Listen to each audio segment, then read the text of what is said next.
That's what I like to hear. So if you just introduce yourself, and then I'm going to nip round to the other side, to the passenger door, jump in, and then I'll have a go at drawing your vehicle. So yeah, introduce yourself, and then I'll run round.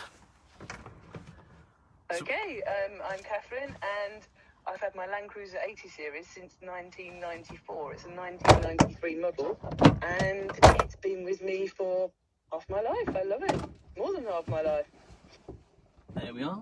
Hopefully you can now see. Well, you can hear me and see me, and I've just jumped into the car. Make sure the doors are locked because it's a little bit nippy outside. So this is a part of an ongoing series we've done with Heritage Car Insurance, we're doing your Landcruiser this evening. So we started off with the Heritage Insurance logo a few weeks ago now. So hopefully you can see that on the screen. And I'll quickly scroll through. So there is your Landcruiser. There it is on the screen. You see it? And it's actually it does look kind of dark blue black, but actually it's a really deep green, isn't it?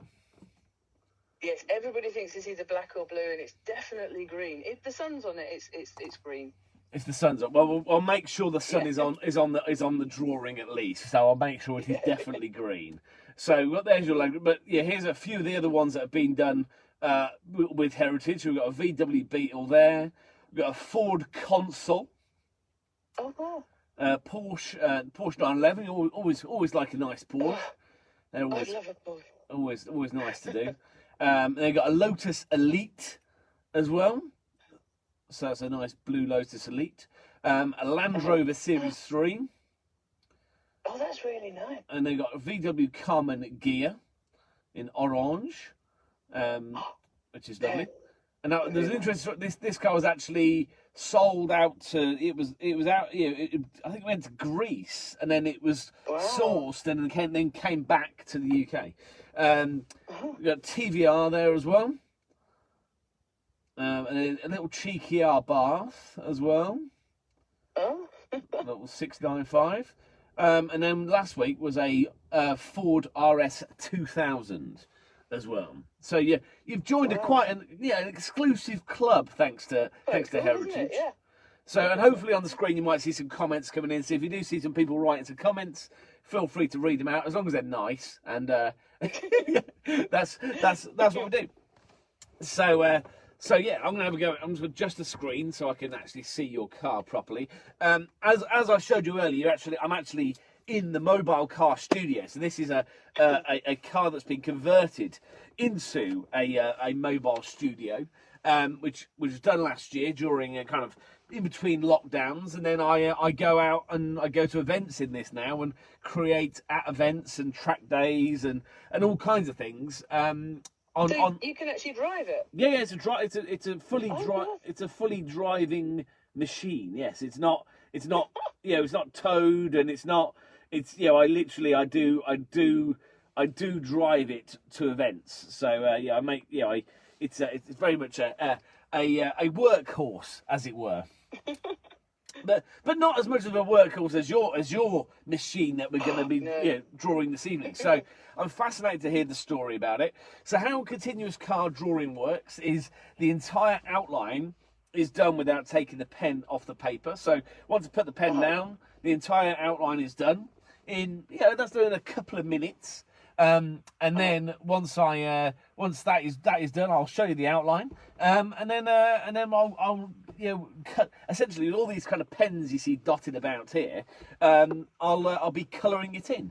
In that, I mean, that's a very simplified way of saying colouring in, but generally I'll create the image with all the pens that you see dotted about here. So we'll aim for the kind of the green area over here, the green pens over here, the dark greens and stuff. Bit of blue as well, a hint of purple maybe. Avoid the blue.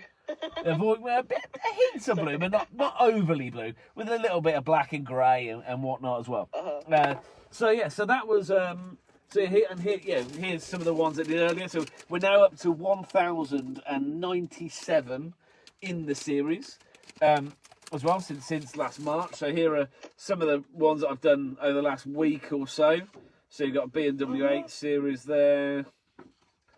You got a little Fiesta, and then a bike as well. So I do 2 wheels, and that's the original for the Ford. So yeah, and then eventually what you'll get the original, and then you'll have a couple of mugs and a T-shirt with your vehicle on as well. So that's courtesy. I'm excited that there's 2 mugs. 2 mugs, I know, and I'll make sure cool. the interior of the mug, I'll make sure it's green and not blue as well. So I'll make sure Please. I'll make sure it matches the car as well. Anyway, I'll start waffling on and I'll start creating. So let's throw it back. So in terms of your vehicle ownership, is this where does it kind of begin? What's your first memory of being behind the wheel of a vehicle, and for you, what was your first car almost? Oh, my first car was an Austin A40, which was I think it was a 1967 car, and it was given to me before I passed my test, and it had some rust issues, and I said, that's okay, I'm going to sort that out. And I started at the front wheel arch and did the rust around the headlights, worked my way back, doing all this rust, and then got to the boot, which they're renowned for their rusty boots. And when I did the boot, the rust came back on the headlights, and it just went on, and it never went back on the road. It was shocking. Yeah, I mean, so I could totally relate to having at the moment. I'm currently storing a 1977 Vauxhall Chevette, notorious for being known as Shovets, because what they cleverly did is that they put the electrics in the bit where it all rusts. So normally it rusted and also had catastrophic electrical failure because the electrics were in exactly the same spot as where the rust and the water goes. So car electrics are terrible. Yeah, so the A40, which I mean, now you see them at Revival and all these kind of meets, when they're made into race cars, they bubble on quite nicely. But that one was a bit of a rust. My mum, my mum sold it. I didn't even realise. I drove down the bottom of the driveway and went all the way down the driveway and thought, because I did use it as a windsurfing shed. It was great for putting sails and things and stuff in, because I'd stopped windsurfing by then. And one day I went down the driveway and went all the way to the bottom of the driveway and thought, wow, this is good. Got all the way to the bottom of the driveway, and then realised my Austin A40 had gone. My mum sold it because she was fed up with looking at it. Oh no! No. It's quite heartless, really. I like the way you found out was literally went to go and open it. You're like, oh, the car's not there. It's really bad, isn't it? But I'm not very good at selling cars. I keep them forever. Hence the one that I've got now. I mean. So what was the next one after that then? So how did we end up with this? Was it a kind of eclectic after the Austin? Was there a few more between this one and that? There were quite a few, because I went from the Austin to company car, and then I went and sold cars. Okay. That wasn't very good. And I had several Fords after that, but none of them belonged to me. They all belonged to Ford, obviously. And then when I left Ford, I ended up with a really old Skoda Estelle, was it? Yeah, it was bright green. Oh, the Estelle, lovely. Lovely. It wasn't at the time. It was when people used to shout Skoda whenever they saw a Skoda. And so I drove around in this for a while, but people used to quite like it because nobody ever goes in a Skoda, because they were, in those days, they were just strange, weren't they? But it had all sorts of BMW bits and VW bits and things on it, and Porsche bits, really old stuff. And then one day I traded it in for a Skoda convertible. I am a glutton for punishment. And this was brilliant. The Skoda convertible was excellent. I really, really loved it. And again, everybody wanted to go in the Skoda convertible, and it had the BMW fabric seats in it, and I don't know, bits of suspension, and my other half shouted on the other end saying it was a Skip. It wasn't a Skip, it was lovely. But ex-boyfriend drove it and somebody crashed into it, and then somebody set fire to it. Oh. Really bad. So that got rid of that, didn't it? I mean, I really like that car as well. I mean, it's quite an end, isn't it? It's like, it's kind of like, It was terrible. It was on the driveway, and I opened the front door, and then the front door shut really quickly, and it was flames. It was quite catastrophic, but yeah, it wasn't very nice. But I'd probably still have it if it hadn't gone set fire to. I'd probably still have it. After that, I had a Ford Escort, and then another Ford Escort, because they were just easy cars to buy and use. So is this like Mark 3? Was this Mark 3 Escort by this, or? Mark 3 and then Mark 4. The Mark 4 was quite nice. The Mark 3 was nice. It was a gear. It was quite old. So then I traded that in, and somebody offered me the Mark 4, so I bought the Mark 4. Then I got a Golf GTI. That was awesome. That was such a nice car to drive. I've drawn a few of them. I've drawn a few GTIs there. Everybody wants to race you. It was really cool. That was, I really liked that. And then then I had a BMW 325. That was nice. And again, everybody wants to race you. And it was no challenge. It's so bad. Sorry, I just realised my insurance company is on it. I don't do. Yeah. I mean, not that you did. Right? People wanted to, but you obviously, as a responsible driver, didn't. Yeah. Sorry. No, I didn't. Not at all. Never ever attempted. It wasn't a challenge anymore because the car was quite fast. And then bought a caravan, and the caravan was quite heavy. And when we were just about to pick the caravan up, they said, "Oh, you need to buy a bigger car because the BMW wasn't big enough to tow the caravan." So ended up with the Toyota. It nearly was a Daihatsu, and Mitsubishi were terrible. I went to see them, and they looked down on me in my Golf. I had the Golf still at the same time as the BMW, and they didn't entertain that I could buy a Mitsubishi. What are they called? Those big Mitsubishi. Either L200 or Shogun or. Shogun, that was it. Shogun. Crikey, that was a long time ago, wasn't it? Anyway, Toyota were really nice. They tried to sell me a RAV4 because I was a girl. And then it ended up being the Landcruiser. Took it for a test drive. Oh, it was lovely. And had it ever since. And that was 1994. So, and it's just... Well, there's the beginnings of... Oh, wow. So all in one line. So started here, finished down here. So kind of created the outline of said car, just as the introduction to it, and kind of started. So... there is the beginnings of the continuous car drawing. Wow. So there we are. So it's definitely green. I know it's definitely green. I'll make sure I put green in. So, I have a tendency to it's the one car colour that I have drawn and then have found out it's not the right colour. So that's why I was like, I need to make sure it's the right colour that I'm drawing. So it's always a good thing. Right, I'm just going to make sure that also the line is all working well. I've locked myself in, so that's going to end. I'm not going to be able to get myself out. Hang on, bear with. So, yeah, everything is looking good, excellent. So, there we are. My tech check is done.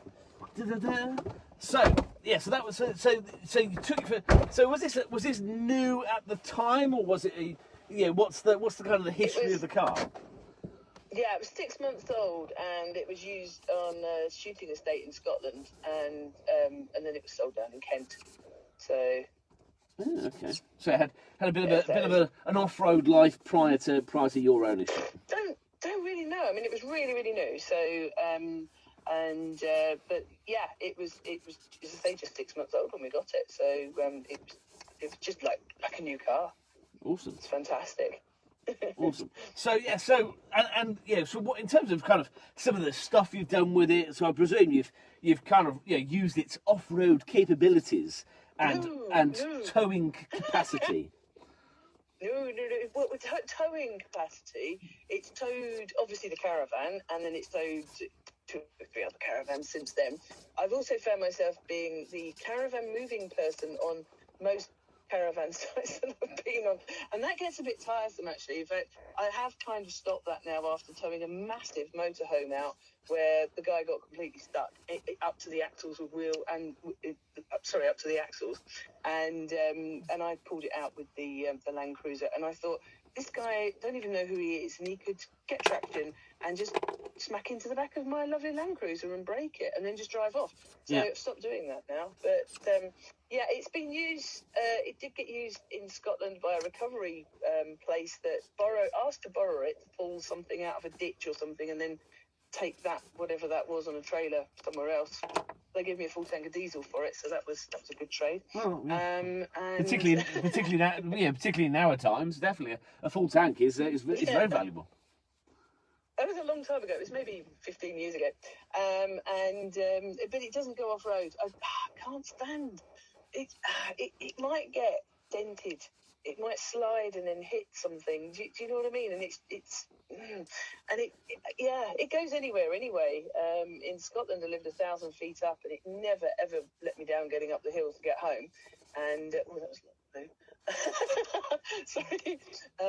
And if it was snowing, I could sort of like cruise up the hill, and once it stopped because there was a massive load of snow at the top of the hill, and it stopped dead, and I thought, oh Christ, I've never done this before. So I got out, kicked snow around the tyres, and off we went again. So it's never ever let me down, which is really, really good.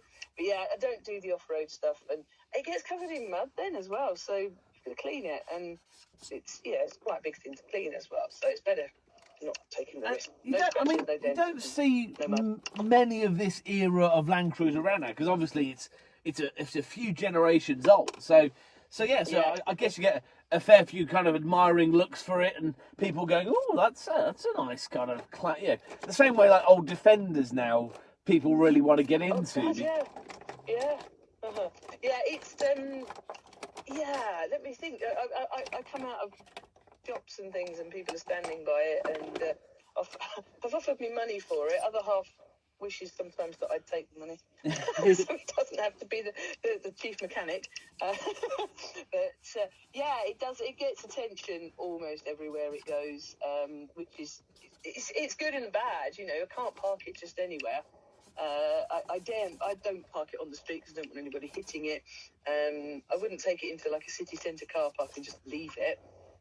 If I do leave it in a car park, I'm always stressed about where I park it, and it's got to be in a space that's right on the edge, so I can go right up to the edge, so it's a really big space between me if anybody parks next to me. So, I bet though I bet you've parked it like away from anything, and then somebody's parked right next to it as well. Yeah, I've heard that before, which is so annoying. But it's too. Luckily, the running boards are really good, because if you drive a standard car, the running boards, if they open their door, it actually hits the running board, not the car, which is really good.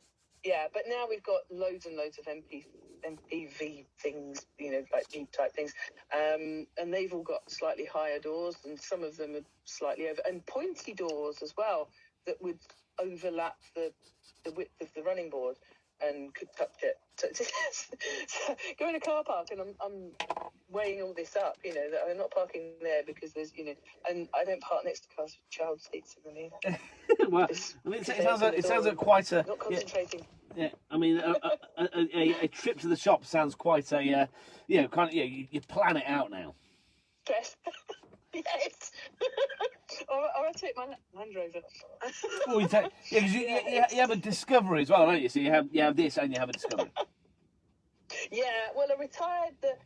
The Land Cruiser's done 275,000 miles now, which is a lot of miles, and it's really old. And if I was driving it every single day up and down the A1, just taking it just literally went everywhere with me.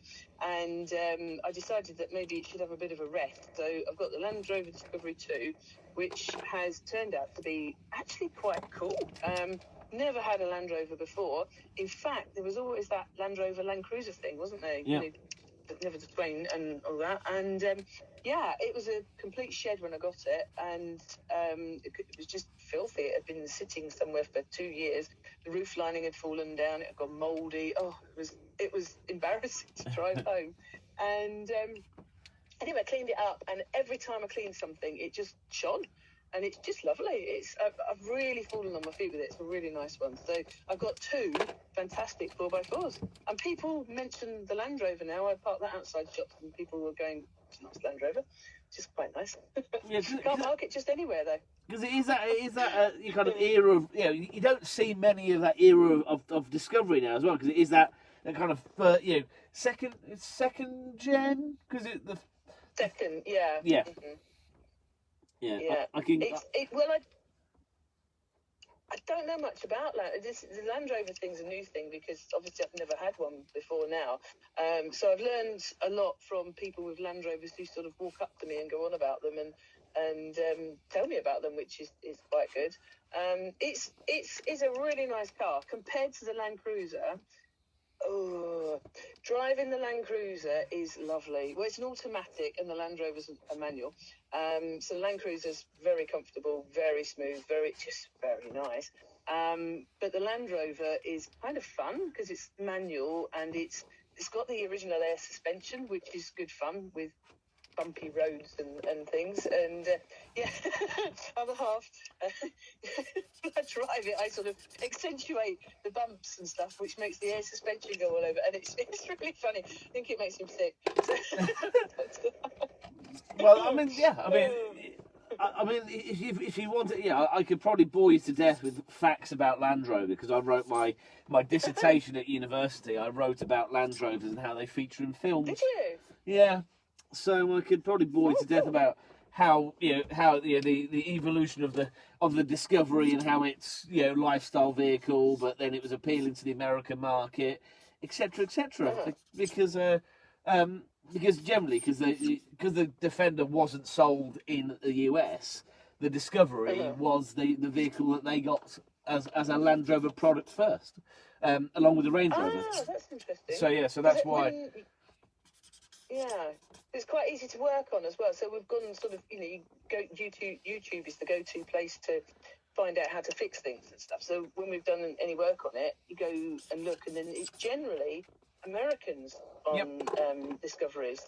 Which is quite interesting. It's because the Brits had the Defender to work on, and then the Defender was sold in the US as there was a North American spec version of Defender, but it was called the North American spec version, and it had lots of tweaks so they could sell it in the US.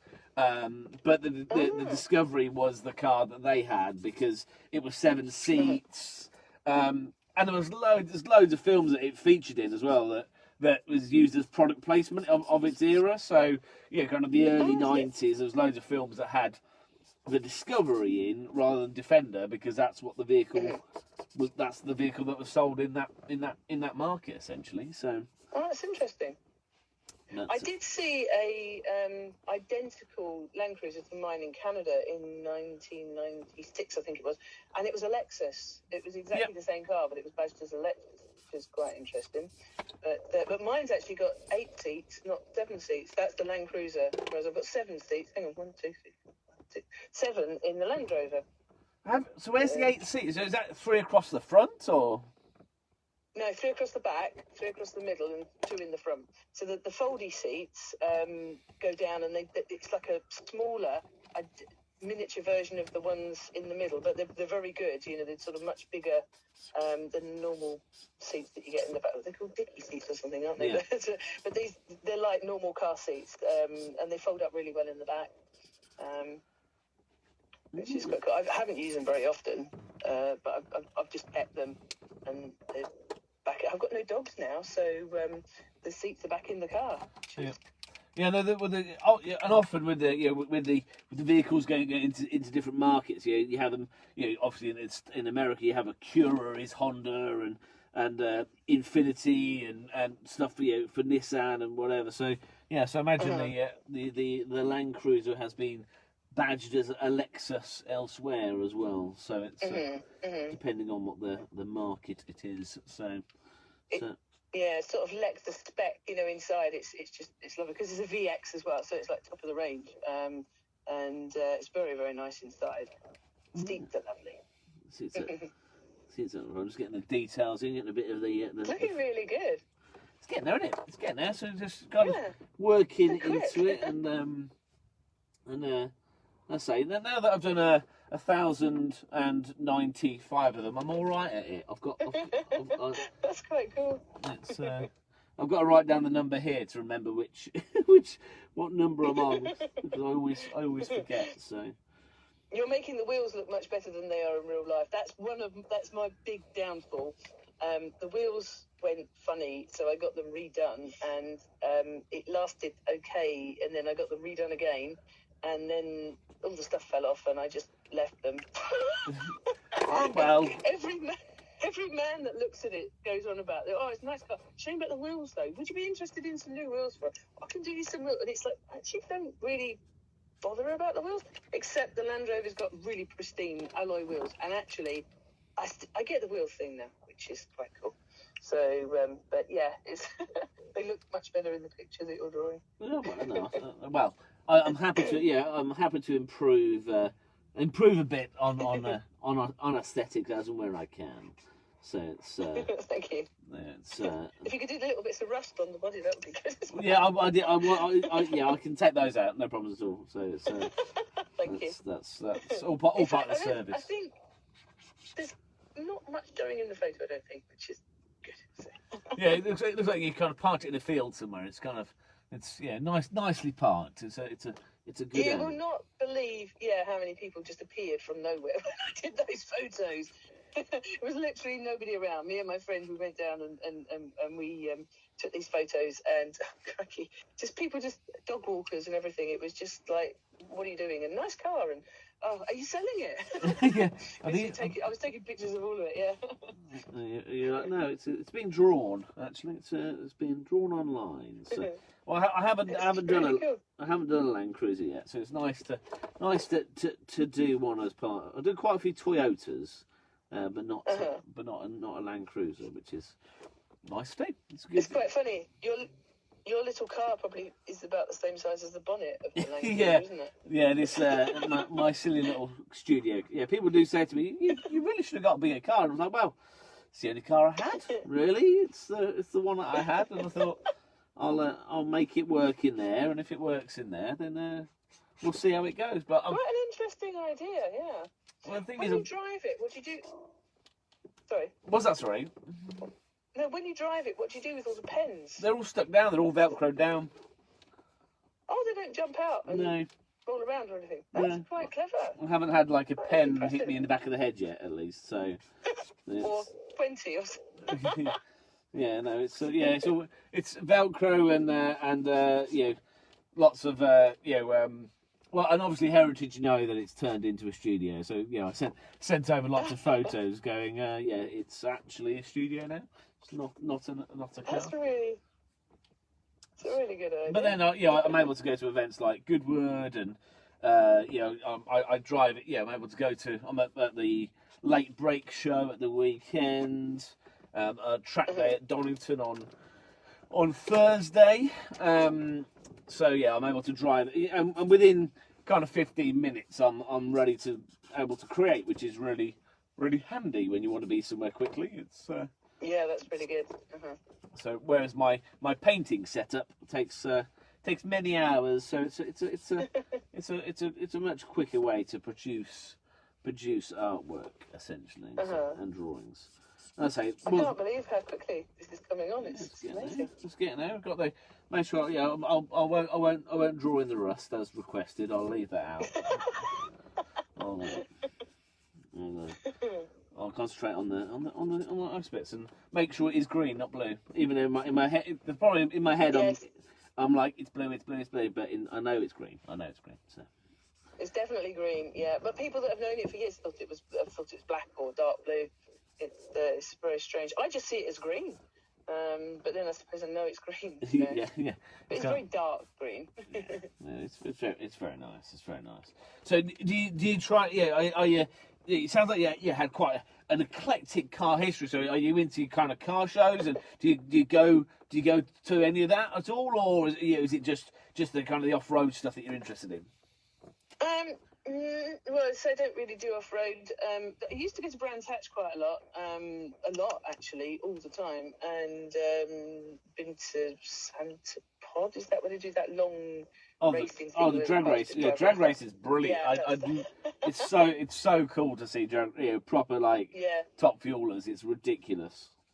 So. I haven't done it for a really long time. I haven't been there for a long time. But I used to go to Brands Hatch a lot, and I used to drive truck, so truck shows are quite interesting as well. Truck show. I did the truck. I did the truck fest earlier on in the year. Did you? It's fat. Yeah, I love it. I loved it because it's like customization and the amount of lights and just the like you go to a car show and you see customization, but then truck shows are on another a different scale of massively, Yeah, it's brilliant. It's incredible what they do, isn't it? And the paintwork that they do is amazing. Yeah, totally. And they're very passionate about the brand of truck they drive as well. So if they're their DAFs or their Scanias or their it's very much about the brand of truck they drive. Absolutely. Well, I drove. I started on when I first drove ERF. That was quite a forgiving truck for a first-time driver, and then moved on to MAN. They're not forgiving, and then went on to the big trucks and drove Scanias, and then went into a Volvo Globetrotter with a walk-through cab. That was fantastic. So I really love Scanias. Just so nice. Yeah, no, it was certainly and then they had the monster truck crushing cars and stuff as well. So that was super cool. That was yeah. So I quite enjoyed that. So, but yeah, I was painting for DAF trucks. So, so that was quite cool earlier on in the year. One of the many events that I've been to this year. So that was exciting. Wow. It's good. It's just must be good to get out and go places. Oh yeah, I mean it was. Yeah, I mean when this whole idea started during lockdown of talking to people whilst creating their vehicles, and it's been great to be able to be out and do it as a live performance as well. It's kind of it's kind of converted quite nicely. So, but yeah, I mean events has been. It's been great to be out at them and have a proper season out and in many fields in various weathers. Yeah, literally.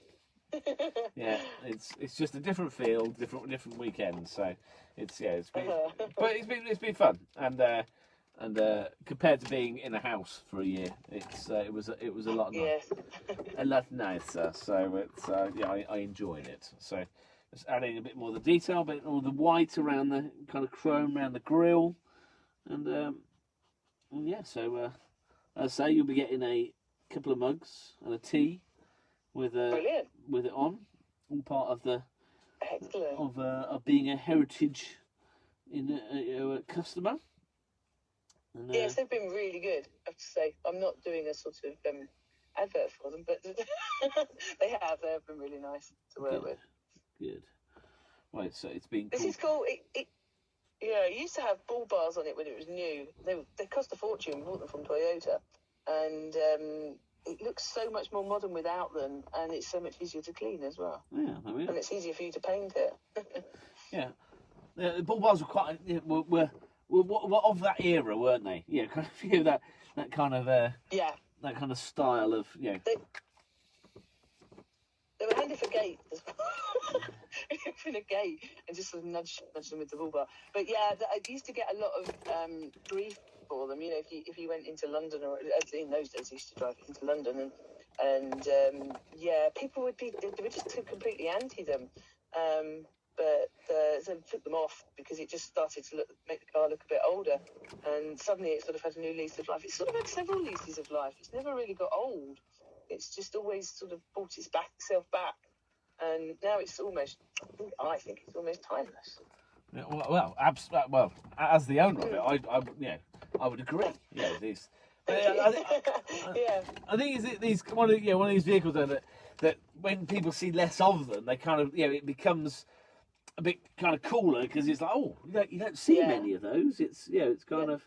I think there's around 100 left on the road. I did look this up a while back. There's a website you can look at, and it said there was about, I don't know, 97, and I looked again and there was about 105. I think people take them off and on the road when they're sort of doing things, you know, renovating them and stuff. But yeah, it's always been around 100. I mean, I might be wrong, but I've never seen any different. I imagine and I'm seeing less and less. I imagine there's some kind of adopted on a farm somewhere in Wales, like just, yeah, still kind of, yeah, taking sheep out to the field and stuff. I mean, there's definitely a few that, yeah, a few kind of, you know, yeah, that you won't see because they're just kind of, yeah, in a field somewhere. Just yeah. Doing its job. On the farm. Doing its job, kind of. Yeah. Right. So just add the last bit in terms of add the windscreen wipers in. I like you've still got the tax disc in there, you know, making it authentic. Oh, I've got all the tax discs, all of them. I like that. I'm so sad. I've got every single piece of paper that's ever been attributed to that car. I've got, which is there's no parking tickets.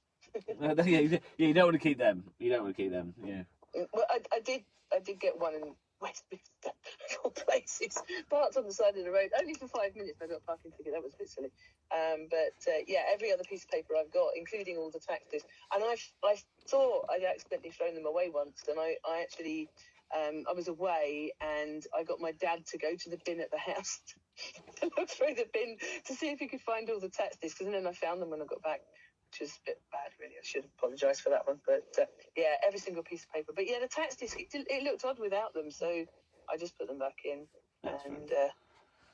That's good. All right, so a bit of highlights and a bit of the bodywork and the wing mirror and the door there. So here we are. So hopefully you can see that on the screen. Yeah. There is your Landcruiser as a continuous car drawing. That's so fast. That's amazing. Ta-da! Well, thank you so much for talking about it and chatting about it. Really appreciate it. And we'll get that. I'll get it posted online so you can see it properly. And then in a couple of weeks, it'll be with you along with a T-shirt and a couple of mugs. And then I'll send you over the time lapse of it being created, and you can watch back this live as well, so you can see it being created in real time. But thank you very much for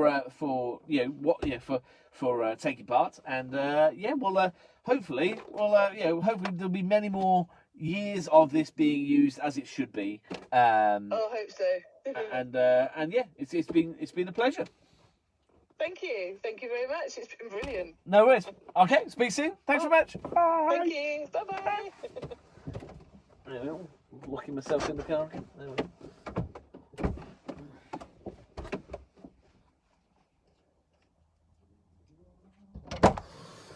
There we are. So there is the Landcruiser as a continuous car drawing.